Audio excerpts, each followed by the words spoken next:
Hi, welcome to my channel. Welcome to another video. Today we will cover how I set up my guitar tones in the Kemper Profiler.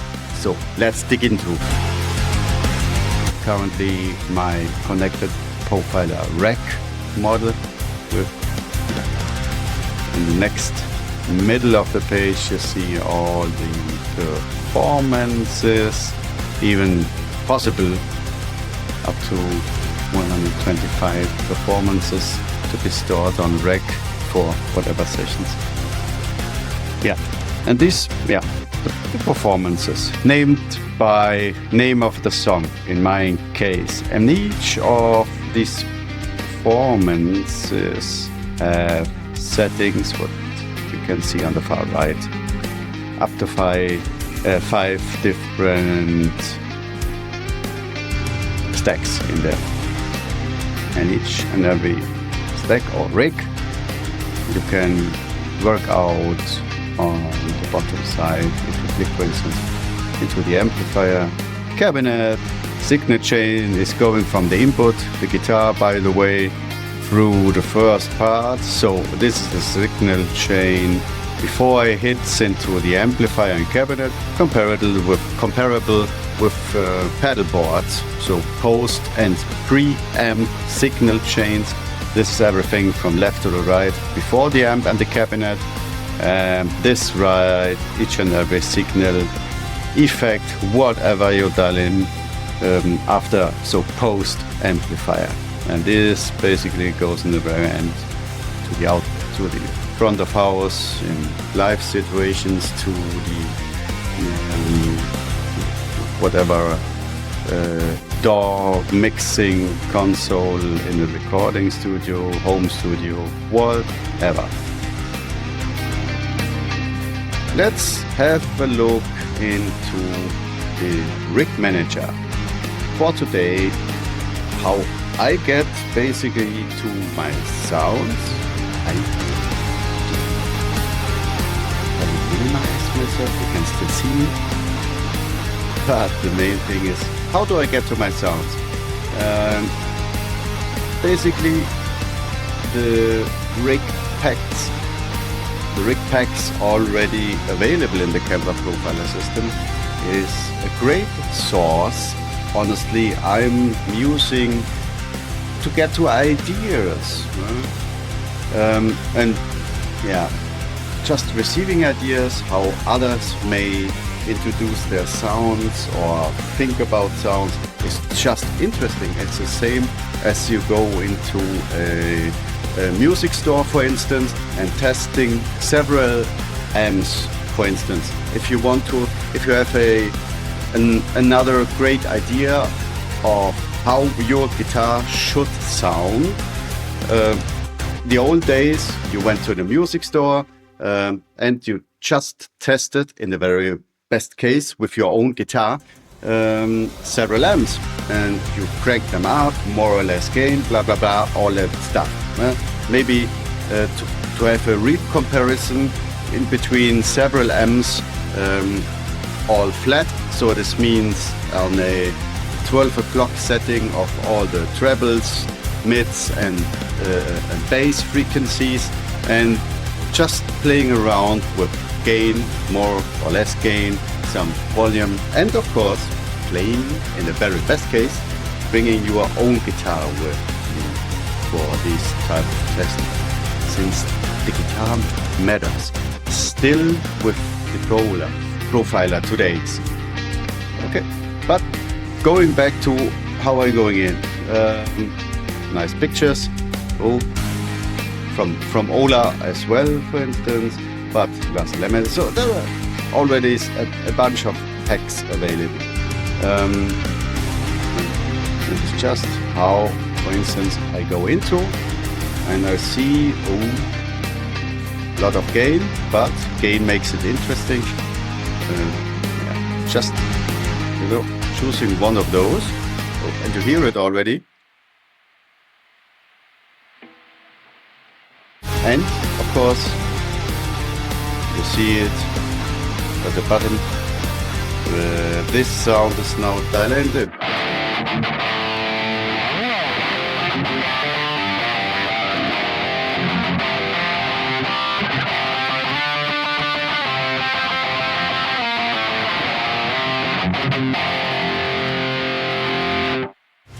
Okay.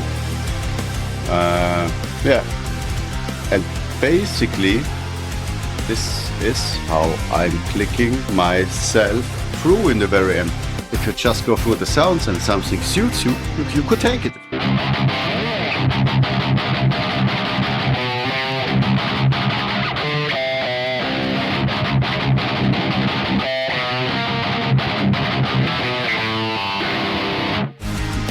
Sounds nice, okay? Good. Having said that, once I'm very much into a sound I've found, I just pull it into my performances for the respective band or project. And this is how I did it with my sounds. Yeah. Here you can see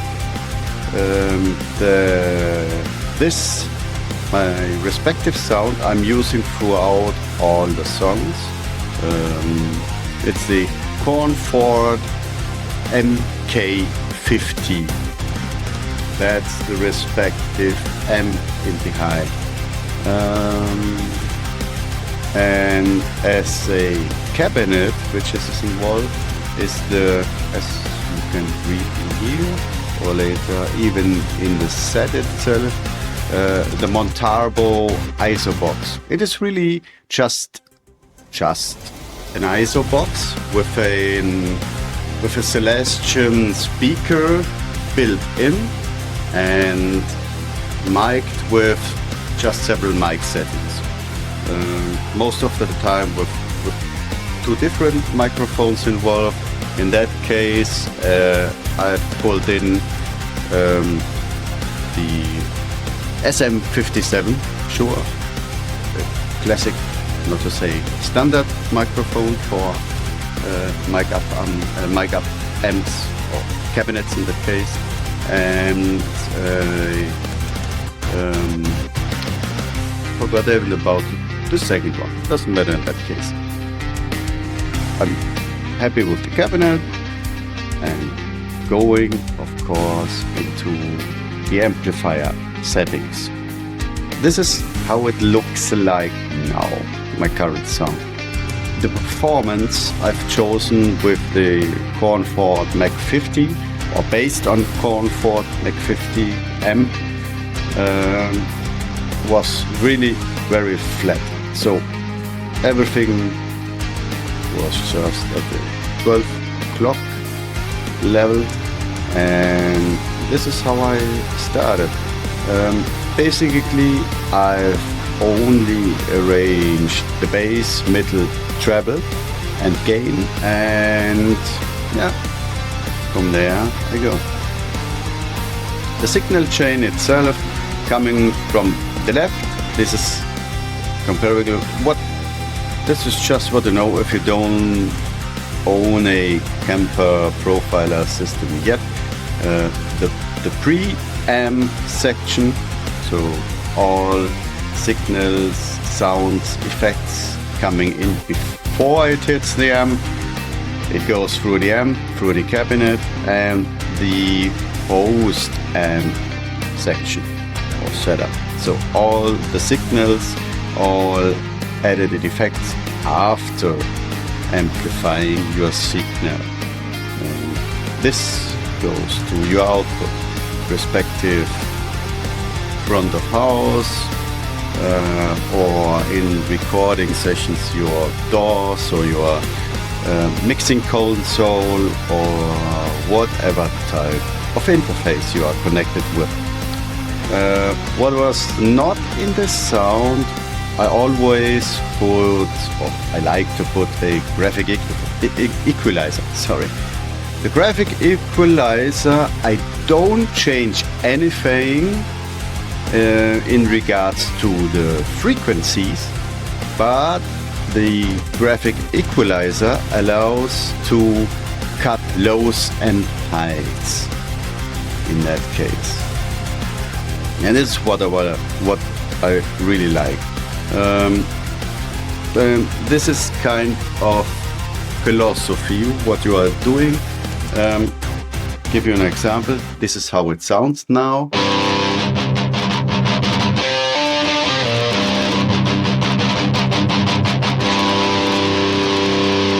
Okay, what I've just dialed in, and in comparison, if you turn it all off,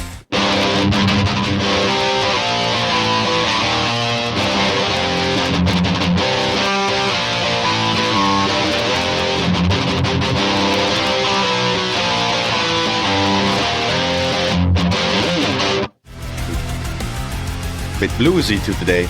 The sound now you get very unprocessed. This is how it goes from the guitar into the Kemper into the DAW for this recording today. But the same applies to, this is the sound the front of house gets, or as I record for record sessions. So more or less very unprocessed.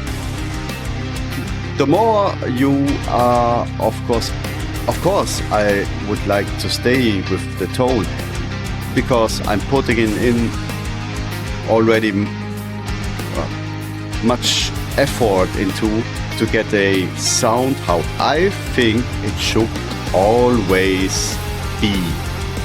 Doesn't matter if it is a in the studio recording session for new tracks, for new songs, for an album or whatever, and it also doesn't matter if I go live. This is the sound. This should be the significant sound idea which everyone just wants, or I want to recognize, and doesn't matter if live or on streaming platforms or whatever. That's just the sound the people should recognize. So the processing in behind should be very minimal. What I want to say, the low cuts and the high cuts, this is already something, and there is a philosophy. You could leave it, turn it off, just to give for live and for studio situations the respective techs, those are the sound engineers, the opportunity to, at least in lights of lows and heights, somehow adapt to the environment you currently are. I agree, there are several venues. Sometimes you are playing in a more or less smaller club.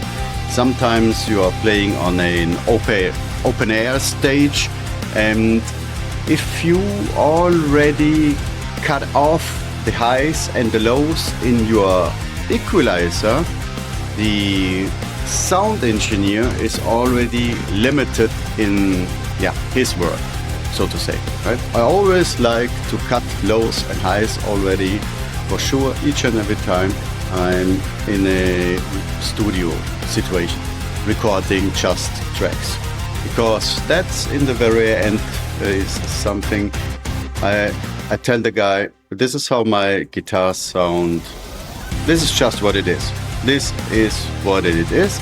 And by the way, not only decided on my own, because this is what we are going through with the band already prior to studio recordings. So this is the agreed sounds which is already matching with the bass, with the drums, with our background sounds, with everything. So in the very end, less work for the studio engineer. That's the graphic equalizer. I just follow this one, going quickly to the delay widener. So what this thingy does is just creating a nice stereo effect. With my current band, it makes totally sense to apply a sort of a delay or a stereo effect with only one guitar playing.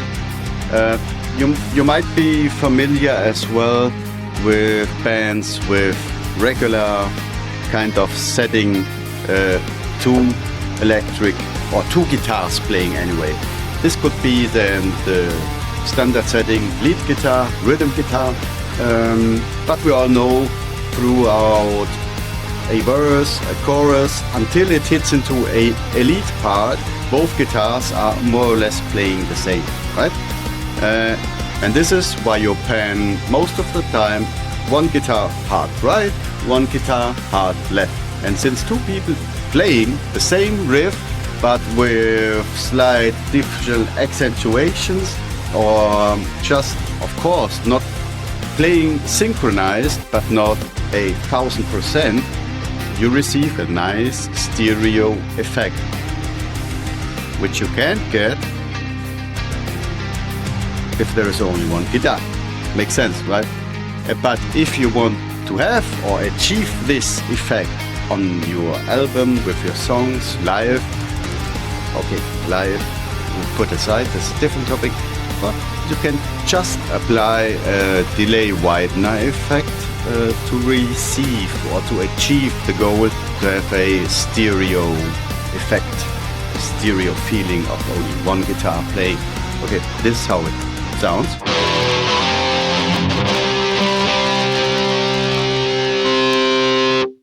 And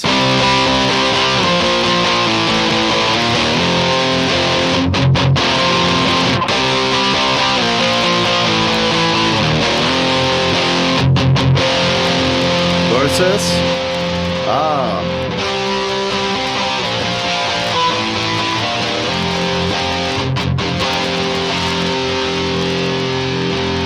Okay, idea is clear, right?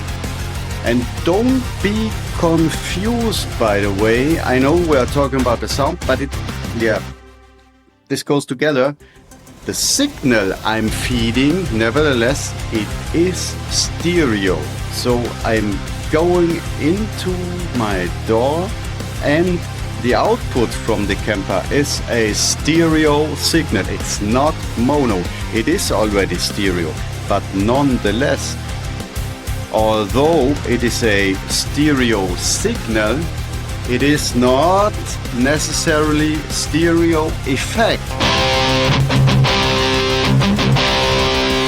The signal is stereo, but you don't have this stereo effect. So the intensity, what the delay widener does, is only by these, I've dialed in 10 milliseconds of a delay of 1 of the channels. And this is it, what makes you feel this slide or this stereo effect of only 1 guitar, even in that case. Yeah? So be aware of this one. Stereo signal is not necessary, or is by heart not the stereo effect. Okay, again, the same signal, stereo, but just really in the middle.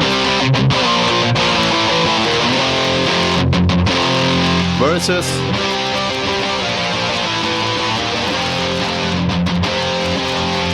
Right? And this is what you got with a classic setting, for instance. That's not even necessary if you're really playing with 2 or even more guitars in a band, because once you do this, you put them mono, even with a stereo signal, that doesn't hurt, but it is mono sitting in the middle of the range of the panning, and then you pan 1 half left, 1 half right, another 3rd guitar somewhere, even in the middle or whatever. Yeah, okay. Talked a lot on this, but it matters to understand what's going on in the very end. Because, sharing experiences. Let me know, by the way, take a break. What do you think? How are you operating your stuff, your amps, your pedal boards? Do you have similar effects, for instance, in pre or the post signal chain? Let us know. Yeah, and by the way, don't forget to subscribe. And you won't miss new videos coming up, and let me know in the comments if you are interested in other topics as well I might tackle. Going further, there is a reverb, which is currently disabled. What I basically like is to have the signal itself as dry as possible. Yeah, no reverb, no delay. Other than it, of course, I'm dialing in a solo. Solo is supposed to be somehow wet and by nature. For instance, going into this sound, very different. Here we go.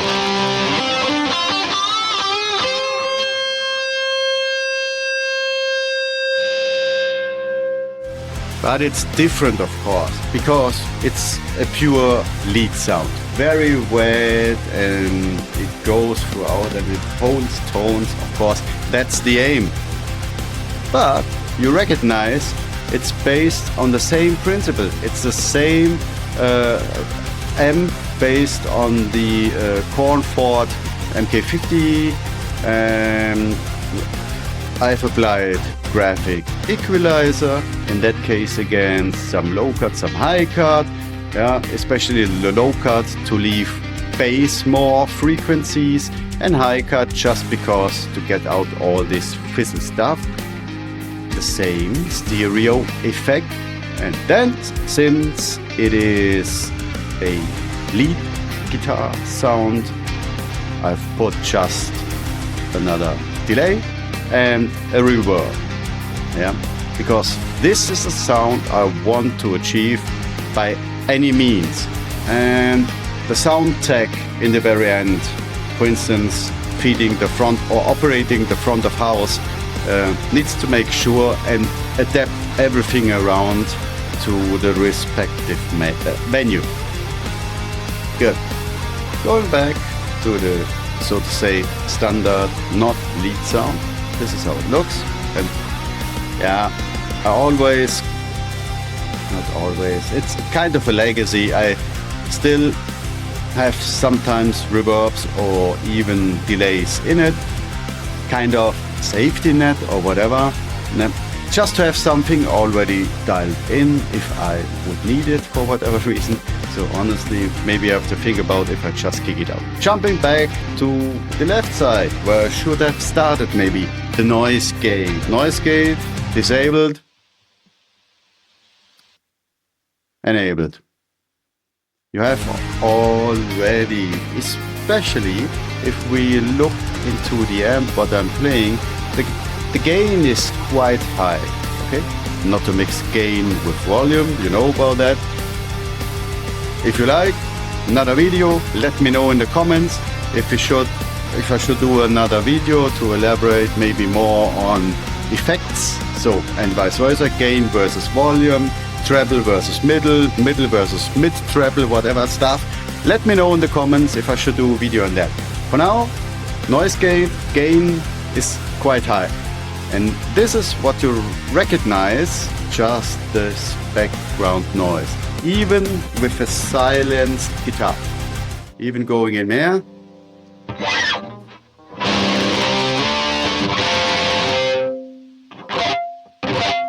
no noise gate and just a slight noise gate. The threshold does nothing else when several frequencies need to stop. I don't want the guitar sound somehow dead. So it's still nicely ringing the strings, and then it goes off, and here's where the noise gate kicks in and just makes it dry, but not dead. So, give you an example, why not? Dialing in 100%.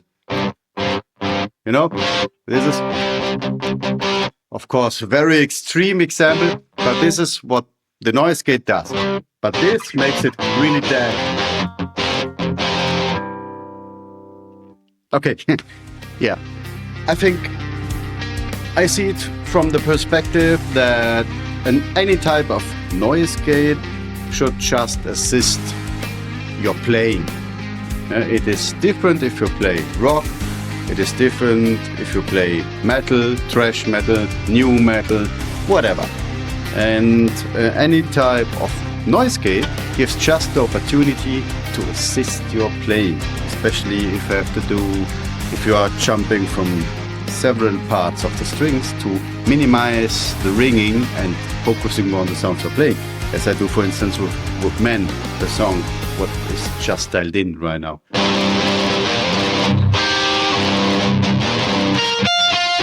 Yeah, and the noise gate in that case is just assisting. It is not solving things for you. Yeah, at least this is the approach I'm following. Each and every of the effects is supposed to assist your main body, the amplifier, because this is the heart. It's nonetheless, but it is sitting in the middle in the profiler. Even you can nicely see it. This is the heart, the amplifier, the cabinet, your guitar. And whatever goes in prior to the amp and post to the amp is assisting your style of playing with the respective type of amplifier you've just dialed in and chosen for, and build the whole sound around. This is how I'm choosing my sound. Again, first having a look what is available, which sounds might suit me, and once I've got no more than maybe 2 or 3 of guitar tones ready, if it's not something I can decide on my own, I need to bring it to my band. And then we consider together which sound might be the best to suit the overall setup. That's what it is. And once you've got your respective amp profile, you go deep into the settings of the amp, how much bass, how less bass, how much mids, and so on and so forth, how much gain, more or even less gain, blah blah blah, all that stuff. But this is what we do together as a band. Of course, I have a rough idea of, hey guys, this should be my guitar sound, sharpening here and there the edges of the tone, and you end up with another great sound.